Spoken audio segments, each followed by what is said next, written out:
Chapter 2, Sloka 55. Shri Bhagavan Uvacha.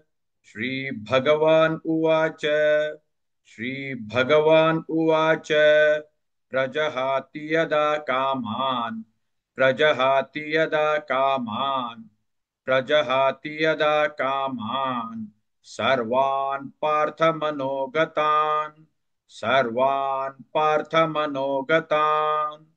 सर्वान् पार्थमनोगतान् श्रीभगवान् उवाच प्रजहाति यदा कामान् सर्वान् पार्थमनोगतान् श्रीभगवान् उवाच प्रजहाति यदा कामान् सर्वान् पार्थमनोगतान् श्रीभगवान् उवाच प्रजहाति यदा कामान् सर्वान् पार्थमनोगतान् श्रीभगवान् उवाच प्रजहाति यदा कामान् सर्वान् पार्थमनोगतान् श्रीभगवान् उवाच प्रजहाति यदा कामान् सर्वान् पार्थमनोगतान् आत्मन्येवात्मना तुष्टः आत्मन्येवात्मना तुष्टः आत्मन्येवात्मना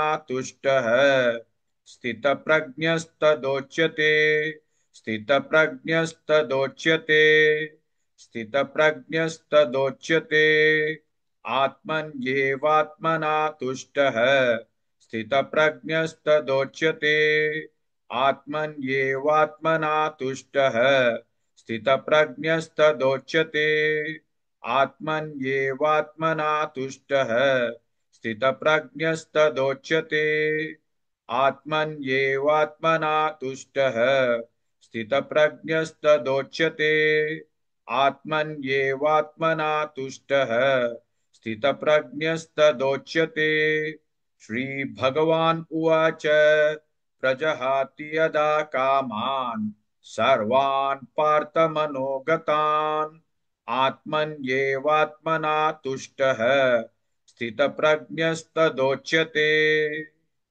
Please like and share this video because you could be instrumental in helping someone around the world recite the Srimad Bhagavad Gita, thereby helping them to have a life of unending opulence, victory and prosperity.